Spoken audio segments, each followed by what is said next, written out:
अस्सलामुअलैकुम, welcome back to my channel SK world. उम्मीद है आप सब खैर खैरियत से होंगे। तो जनाब, आज मैं लेकर आई हूँ आप सबके लिए बहुत ही मज़ेदार और बहुत ही झटपट तैयार होने वाला ये सालन, जिसे मैंने बनाया है सिर्फ 10 मिनट में। इफ्तार में कुछ समझ में ना आता हो और बहुत जल्दी हो तो यकीन जानिए, इस सालन को बना के पेश करेंगे ना तो सब दीवाने हो जाएंगे, क्योंकि ये बहुत मज़ेदार होने के साथ साथ चंद मिनटों में बन के तैयार हो जाता है। तो चलिए जल्दी से रेसिपी को स्टार्ट करते हैं। पसंद आए तो लाइक और शेयर करना मत भूलिएगा। तो सबसे पहले हम अपनी प्यारी सी कढ़ाई में ऑयल गरम करेंगे और ऑयल गरम होते ही हम इसमें शामिल कर देंगे प्याज, जो कि एक अदद है बड़े साइज का। प्याज का कलर जैसे ही चेंज हो जाए तो इसके अंदर मैं शामिल कर रही हूँ चिकन। देखिए, चिकन डालने के बाद अब इसके साथ ही मैं इसमें शामिल कर दूंगी अदरक लहसुन का पेस्ट। 1 टेबल स्पून भर के इसके अंदर शामिल करेंगे। अब इसे अदरक लहसुन के पेस्ट में ही हमने फ्राई करना है। थोड़ी ही देर में चिकन का जो कलर है ना वो चेंज होने शुरू हो जाएगा। जैसे ही कलर चेंज होगा तो हम बढ़ते हैं अपने नेक्स्ट स्टेप की तरफ। तो ये देखिए, फ्लेम को मैंने हाई रखा हुआ है और आहिस्ता आहिस्ता जो चिकन है ना उसका कलर चेंज होना शुरू हो गया है। तो बस अब बढ़ते हैं अपने नेक्स्ट स्टेप की तरफ। बहुत ही कम स्पाइसेस के अंदर शामिल करूंगी मैं। तो सबसे पहले 1 टेबल स्पून इसके अंदर लाल मिर्च का पाउडर शामिल करेंगे। हल्दी शामिल करेंगे हाफ टेबल स्पून, और इसके साथ ही मैं इसके अंदर शामिल करूंगी नमक हस्बे जायका।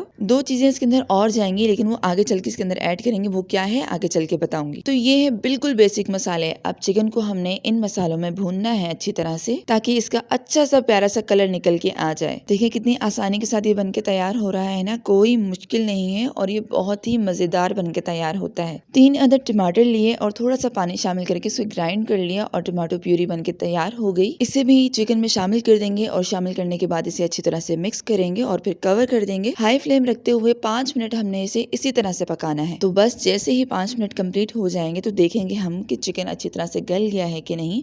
तो यहाँ पर 5 मिनट बहुत है चिकन के गलने को। तो ये देखिए कितना परफेक्ट चिकन भी गल गया है हमारा और एक परफेक्ट ग्रेवी भी तैयार हो गई है। अब इसके अंदर मैं शामिल करूंगी 1 कप उबले हुए चने। चने जो है वो मैंने ऑलरेडी उबाल के फ्रिज में रख दिया था, क्योंकि रमजान मुबारक में ये सारी चीजें मैं स्टोर करके रख देती हूँ। तो 1 कप इसके अंदर चने हम शामिल कर देंगे। साथ में मैंने उबले हुए आलू इसके अंदर शामिल किए हैं, जो कि 3 अदद हैं। इसी तरह से कट लगाएंगे बड़े बड़े और बस इसके अंदर शामिल कर देंगे। साथ में मैंने इसके अंदर शामिल किया है 1 टेबल स्पून गरम मसाला और हाफ टेबल स्पून काली मिर्च का पाउडर। थोड़ा सा पानी डालेंगे, यानी कि जितना आपको सालन चाहिए आप उतना पानी डाल दें। यहाँ पे मैंने 1 गिलास पानी भर के डाल दिया। इसे मैंने 4 मिनट मजीद पकाया, ताकि जो ग्रेवी का जो टेस्ट है ना वो चनों के अंदर और आलू के अंदर आ जाए। तो बस अब हमने फ्लेम को ऑफ कर देना है और ऑफ करने के बाद इसे जल्दी से डिश आउट कर लेंगे। यहाँ पर हमारा बेहतरीन किस्म का सालन बन के तैयार हो गया है। तो ये देखिए, इंतहाई मजेदार और इंतहाई खूबसूरत तबाहकुन टेस्ट के साथ साथ इतना झटपट तैयार होने वाला ये सालन, जब आप इसे बनाएंगे ना तो यकीन जानिए सब तारीफ करते नहीं थकेंगे। तो जल्दी से इस रेसिपी को ट्राई करें। अगर पसंद आए तो लाइक और शेयर भी जरूर कर दीजिएगा। चैनल पे नए हैं तो इसे जरूर सब्सक्राइब कर लीजिएगा। साथ में लगे बेल आइकन को प्रेस करके ऑल पे क्लिक लाजमी कर दीजिएगा। इससे मेरी आने वाली हर नई वीडियो की नोटिफिकेशन आप तक बआसानी पहुंच जाएगी। अपना और अपने चाहने वालों का बहुत सारा ख्याल रखिएगा। मैं मिलती हूँ आपको नेक्स्ट रेसिपी और बहुत ही आसान सी रेसिपी के साथ। तब तक के लिए अल्लाह हाफिज, फी अमानिल्लाह।